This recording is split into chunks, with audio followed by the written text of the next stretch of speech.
सिर्फ 2 महीने हैं हमारे पास टर्म 2 एग्जाम शुरू होने के लिए, क्योंकि सीबीएसई ने कहा है कि मार्च या अप्रैल में एग्जाम्स हो सकते हैं।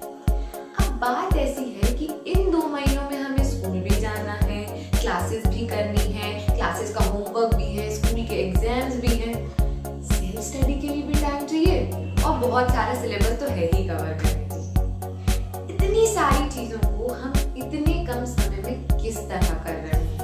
हमारा मास्टर प्लान क्या होगा जिससे इन 2 महीनों का हम बहुत अच्छे से यूज कर रहे होंगे? यही आज हम इस वीडियो में सीखने वाले हैं। तो चलिए जल्दी से शुरू करते हैं।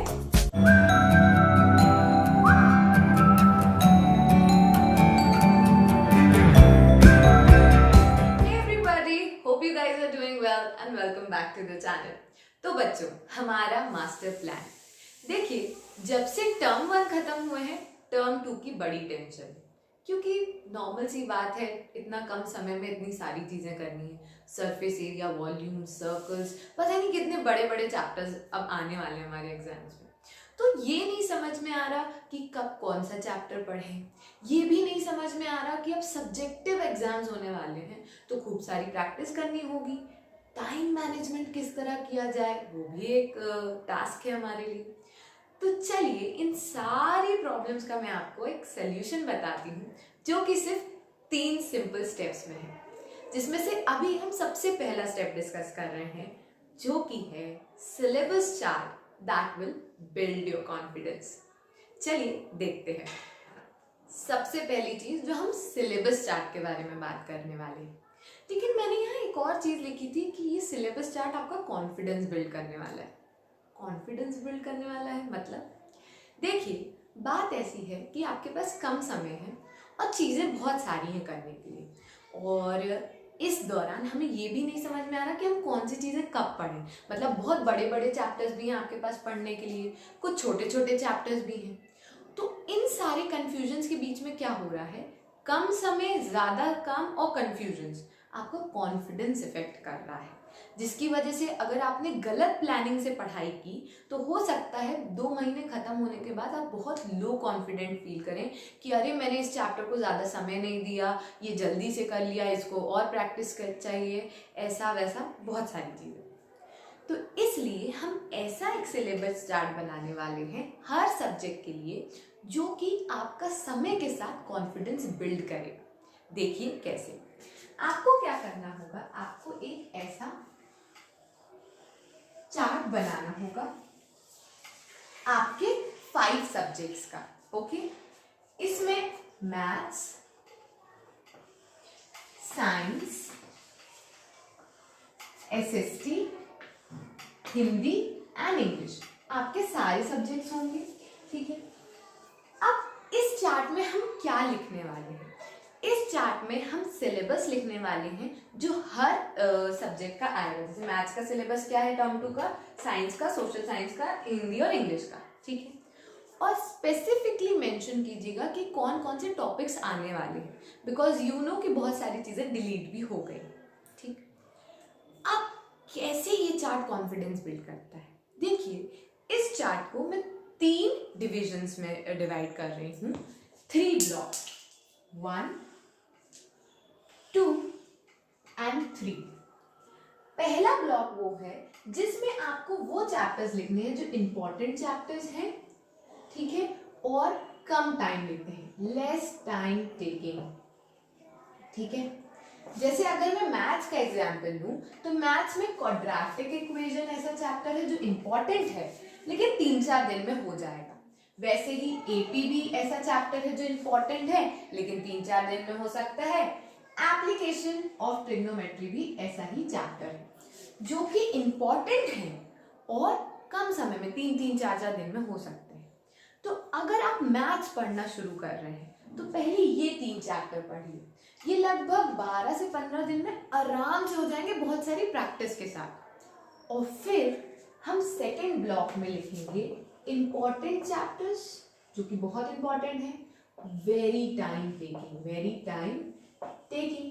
जैसे अगर मैथ्स की बात करूं तो सरफेस एरिया, वॉल्यूम बहुत टाइम टेकिंग है एंड सर्कल्स भी बहुत टाइम टेकिंग है ना। तो अगर आप इसे ध्यान से देखें तो आपने पढ़ाई शुरू की मैथ्स की, 12 से 15 दिनों में खूब सारी प्रैक्टिस के साथ आपने 3 चैप्टर पढ़ लिए। 15 दिन के बाद आपका कॉन्फिडेंस यहाँ, मैंने बहुत सारा समय दिया, 3 चैप्टर खत्म कर लिए, ठीक है। अब आपका ब्रेन इस तरह से कि मेरा एक सर्टेन सिलेबस कंप्लीट हो चुका है।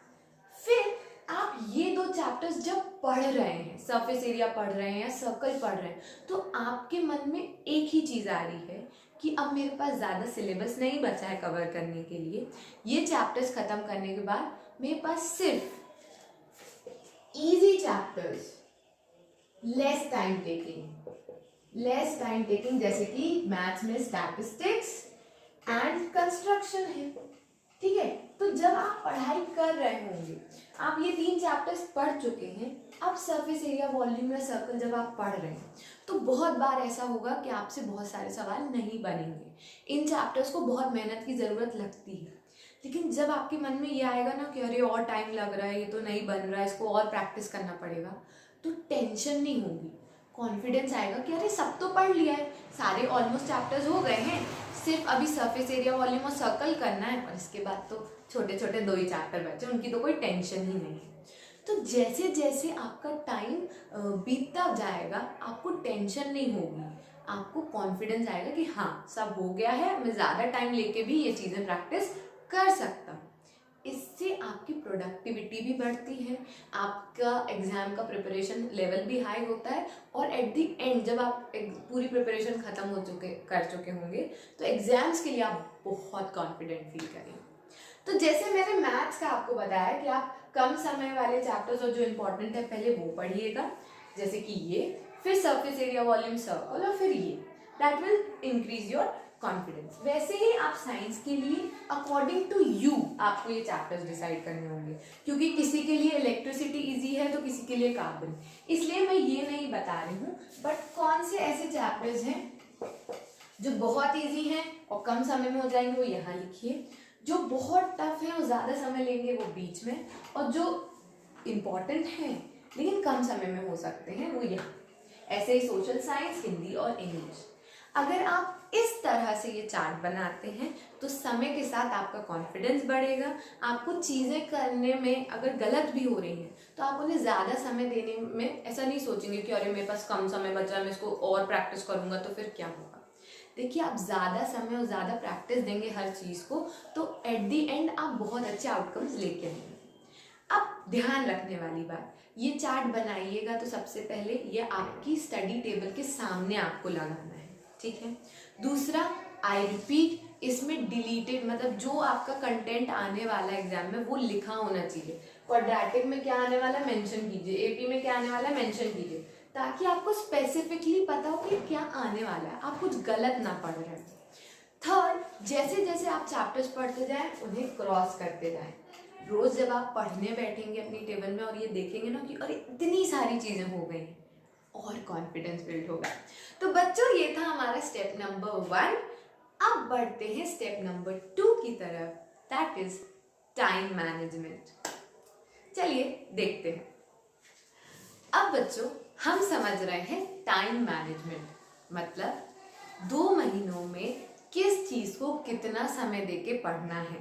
कब मैथ्स, मतलब मैथ्स के इतने चैप्टर हैं तो 2 महीने में कैसे होंगे, कितने कैसे कैसे टाइम के साथ उसे पढ़ना है। साइंस के इतने चैप्टर हैं तो कैसे होंगे, मतलब बेसिकली हमें कब कैसे चीज़ों को कवर अप करना है, वो टाइम मैनेजमेंट हम समझ रहे हैं।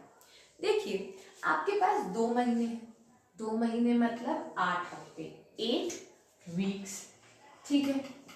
इन 8 हफ्तों में आपको मैथ्स के 7 चैप्टर, साइंस के 6, एसएसटी के 8, इंग्लिश के 11 और हिंदी के भी 7 या 8 ऐसे चैप्टर्स पूरे कवर अप करने हैं।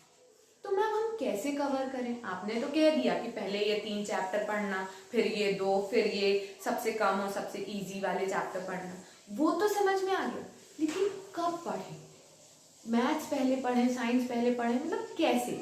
तो देखिए, डिवीजन ऑफ वर्क ऐसा होगा कि मैथ्स के 7 चैप्टर हैं, ठीक है, और हमें हर चैप्टर इंपॉर्टेंट है, उसे अच्छा टाइम देना है, तो कैसे करें?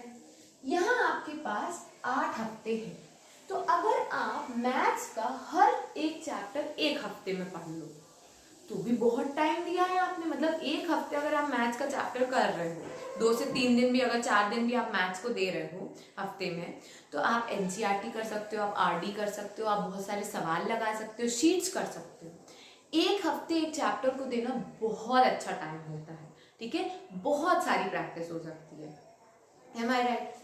तो अगर आपने 7 हफ्ते में 7 चैप्टर कर लिए तो भी आपके पास एक हफ्ता बचेगा। एंड आई नो आपके पास अभी सरफेस एरिया वॉल्यूम एक छोटा नहीं बड़ा चैप्टर है, लेकिन इतना बड़ा तो नहीं है कि वो 2 हफ्ते से ज्यादा टाइम ले कवर होने में। तो आपने अगर हर हफ्ते एक चैप्टर पढ़ा है और जैसे मैंने सीक्वेंस बताया उस सीक्वेंस में पढ़ा है तो बहुत सारा टाइम आपको मिल सकता है, क्योंकि 3-4 हफ्ते में पहले के 3 चैप्टर हो जाएंगे 3 हफ्ते में, फिर आगे के 6-7 हफ्ते में आपका हो जाएगा, 6 हफ्ते तक आपका हो जाएगा सर्कल्स और सरफेस एरिया, ठीक है। फिर 2 हफ्ते बचेंगे आपके पास, उस 2 हफ्ते में कंस्ट्रक्शन और स्टैटिस्टिक्स तो 1 हफ्ते का ही काम है। फिर आपके पास 1 हफ्ता एक्स्ट्रा बच सकता है जिसमें आप पूरा एक्स्ट्रा टाइम दे सकते हो किसी भी आपके वीक टॉपिक को। तो इस तरह से अगर आपने पढ़ा तो मैथ्स में तो बहुत समय है आपके पास बहुत सारी चीजें करने के लिए। अब बात करते हैं साइंस की। तो साइंस में भी आप 6 हफ्ते, एक हफ्ते में एक चैप्टर कर लीजिए। एसएसटी में भी 8 हफ्ते में एक चैप्टर कर लीजिए। इंग्लिश और हिंदी की मैं अगर बात करूं तो आप हफ्तों में भी कर सकते हैं जैसे आपको करना हो, नहीं तो संडे को 1-2 घंटे एक्स्ट्रा देख के अच्छे से पढ़ लीजिए। ऐसे टाइम मैनेजमेंट से आप हर सब्जेक्ट को, हर चैप्टर को बहुत टाइम देंगे और बहुत सारी प्रैक्टिस कर पाएंगे। तो चलिए बच्चों, अब समझते हैं कि मैम आपने ये तो कह दिया पहले ये पढ़ो फिर ये भी बता दिया कि हर हफ्ते एक चैप्टर पढ़ लो हो जाएगा, लेकिन हर हफ्ते में कैसे पढ़ूं? तो now people let's understand our third step that is weekly time table, कि हम हर हफ्ते कैसे पढ़ाई करने वाले हैं। Let's see. सो एवरीवन, हमारा वीकली टाइम टेबल, हर हफ्ते स्कूल, क्लासेस और बहुत सारे कामों के बीच हम किस तरह सेल्फ स्टडी के लिए टाइम निकालने वाले हैं। देखिए बच्चों, हर किसी का अलग अलग शेड्यूल है, इसलिए मैं ये नहीं कहूँगी कि आप इतने से इतने बजे पढ़िए, इतने से इतने बजे पढ़िए, वो कभी फॉलो नहीं हो पाएगा। इसलिए वीकली टाइम टेबल हमने ऐसे बनाया है कि हफ्ते में 6 दिन पढ़िए, 2-2 घंटे, यानी कि टोटल एक दिन में 4 घंटे आपको पढ़ना है। वो 4 घंटे आपके हिसाब से हो सकते हैं कि आप चाहें तो सुबह 2 घंटे पढ़ लें, शाम को 2 या दोपहर को 2, या जैसे भी आपको ठीक लगता है वैसे आप अपना टाइम डिसाइड कर सकते हैं कि कब आपको ये 2 स्लॉट्स की पढ़ाई करनी है। अब मंडे को आपके पास 2 स्लॉट्स हैं, ट्यूसडे को 2, Wednesday, Thursday, Friday, Saturday, Sunday, यानी कि 1, 2, 3, 4, 5, 6, 7, 8, 9, 10, 11, 12 स्लॉट्स, टोटल 24 आवर्स आप एक वीक में पढ़ रहे हैं। संडे की छुट्टी, संडे को एंजॉय कर लेना, ठीक। तो कैसे पढ़े अब ये 12 स्लॉट्स में? देखो, अपने सब्जेक्ट्स 5 हैं, उन सब्जेक्ट्स को कुछ इस तरह लिखना जिसमें आपकी प्रायोरिटी वाला सब्जेक्ट वो पहले आए, फिर उसके बाद वाला, फिर तीसरा, फिर चौथा, फिर पांचवा। मतलब अगर मैं ये टाइम टेबल बना रही हूँ तो मेरे लिए सबसे कठिन मैथ सब्जेक्ट है, मुझे सबसे ज्यादा प्रैक्टिस मैथ्स में चाहिए, वो मुझे लगता है, इसलिए मैथ्स पहले लिखा है। फिर मुझे लगता है मुझे साइंस में चाहिए प्रैक्टिस और साइंस ज्यादा पढ़ना है। फिर मुझसे लगता है कि सोशल में लर्न अच्छे से कर लेती हूँ, इसलिए थर्ड, फिर हिंदी और इंग्लिश। मेरी प्रायोरिटीज ये है, मेरे लिए ऐसे मेरे लिए सबसे कठिन मैथ्स है, इसलिए वो सबसे पहले लिखा है और उसके बाद बाकी के सब्जेक्ट, ठीक है। ऐसे ही आप डिसाइड कीजिए कि कौन सा सब्जेक्ट आपके लिए ज्यादा टफ है और जिसको आपको ज्यादा समय देना है, ठीक है। ऐसे प्रायोरिटी डिसाइड कर लीजिए। फिर आपको इन सब्जेक्ट को स्लॉट्स देने हैं, ठीक है। हिंदी और इंग्लिश को एक एक स्लॉट दे दीजिए, और अगर आपको टफ लगता है तो अपने मन से दे दीजिए कि नहीं, इंग्लिश को 2 स्लॉट, हिंदी को 1, ऐसा। मैं ये कर रही हूँ कि मैथ सबसे कठिन है, इसलिए मैथ्स को 4 स्लॉट, साइंस को 3, सोशल साइंस को 3, 4, 3, 7, 7, 3, 10, अब हमारे पास 12 स्लॉट थे, तो इंग्लिश को एक और हिंदी को एक। ये मेरी प्रायोरिटीज है, ये मेरा डिवीजन कि मैं हफ्ते में चार बार मैथ्स पढ़ूंगी। 4x2 यानी कि 8 घंटे में मैथ्स पढ़ूंगी। फिर 3x2 यानी कि 6 घंटे मुझे हफ्ते में साइंस पढ़ना है। फिर SST भी ऐसे ही पढ़ना है 3 बार, और इंग्लिश और हिंदी एक एक बार। ठीक है। अब कब मैं क्या पढ़ने वाली हूँ वो मुझे नहीं पता, मेरा मन पता नहीं कब क्या पढ़ने का होगा, लेकिन ये पता है कि 4 बार मैथ्स पढ़ना है। तो आपका मन अगर आज मैथ्स का है तो आज आप मैथ्स उठा लीजिए, फिर दूसरा सब्जेक्ट साइंस उठा लीजिए। दूसरे दिन जैसे आपका मन करे आप मैथ्स उठा लो या फिर और SST उठा लो। बस ध्यान रखना कि 3 स्लॉट SST को देने हैं, 3 साइंस को देने हैं। तो ये हो गए 3 साइंस के स्लॉट, 3 SST के। मैथ्स के 2 पहले के हो गए थे, यहाँ एक मैथ्स हो गया फ्राइडे को, सैटरडे को एक मैथ्स हो गया, यहाँ पे इंग्लिश और यहाँ पे हिंदी। कब क्या पढ़ना है वो आपका मन डिसाइड करता है, आपका मूड भी डिसाइड करता है, तो वो आप चेंज कर सकते हो अपने लिए। लेकिन एक हफ्ते में 4 बार मैथ्स पढ़ना है, एक हफ्ते में 3 बार साइंस, एक हफ्ते में 3 बार सोशल, और हिंदी और इंग्लिश एक एक बार। ठीक है। ये वाली प्लानिंग चेंज नहीं हो सकती, क्योंकि अगर आपने ये प्लानिंग चेंज की तो आपने जो सिलेबस चार्ट बनाया है वो इफेक्ट होगा, आपका टाइम मैनेजमेंट यानी कि 8 हफ्तों में चीज़ें कंप्लीट नहीं होंगी वो इफेक्ट होगा, और फिर आपका ओवरऑल रिजल्ट भी इफेक्ट हो जाएगा। इसलिए बच्चों ये था एक overview 3 simple step master plan, जो कि आपका समय के साथ कॉन्फिडेंस भी बढ़ा रहा है, चीज़ों को करने में के लिए आपको बहुत सारा समय भी मिल रहा है, आपको एंजॉय करने के लिए संडे भी मिल रहा है। बस अब बात आती है कि आप फॉलो करने वाले हैं कि नहीं। इससे ज़्यादा, इससे अच्छा इलेबोरेट करके और कोई प्लान नहीं बता सकता। आप खुद सोचिए, मैंने आपको ये बताया कि पहले क्या पढ़ना है, बाद में क्या और लास्ट में क्या। मैंने आपको ये भी बताया कि हर हफ्ते कितने चैप्टर्स हो जाने चाहिए। मैंने ये भी बताया कि हर हफ्ते कितने घंटे पढ़ना है और कब कौन से सब्जेक्ट्स पढ़ने हैं। अब बात आती है आपकी इम्प्लीमेंटेशन पे। आप सिलेबस चार्ट बनाइए, आप अपना वीकली चार्ट बनाइए, टेबल पे लगाइए और फिर इसे इम्प्लीमेंट करना शुरू कीजिए। आप बहुत अच्छे मार्क्स लेके आएंगे। ओके, नाउ बच्चों, I have a small gift for you. What is that? The gift is कि मैं आने वाले समय में एक वीडियो लाने वाली हूँ जिसमें आपको ये पता चलेगा कि ये 2-2 घंटे हमें कब पढ़ना चाहिए, कब हमारा प्रोडक्टिविटी लेवल हाई होगा, कब अच्छे से पढ़ाई होगी, हमारी क्लासेस, स्कूल और जितने भी फैक्टर्स हैं वो इफ़ेक्ट हमें कम कर पाएंगे और हमारी पढ़ाई बहुत अच्छे से होगी। क्योंकि हम जानते हैं कि हमारा बहुत बिजी शेड्यूल है, कुछ लोग तो 3-3, 4-4 क्लासेस जाते हैं, स्कूल भी जाते हैं, फिर इतने सारे होमवर्क, तो पता नहीं बहुत सारी चीज़ें कर रहे होते हैं। तो उस बीच में कब हम ये स्लॉट्स की टाइमिंग निकालें, कैसा हमारा टाइम टेबल होना चाहिए हमारी पर्सनैलिटी के हिसाब से, वो हम आने वाली वीडियो में समझने वाले हैं। इसलिए चैनल को सब्सक्राइब करना मत भूलिएगा। वीडियो अच्छी लगी हो, हेल्पफुल हो तो लाइक करना भी मत भूलिएगा। With this everyone, thank you so much for watching.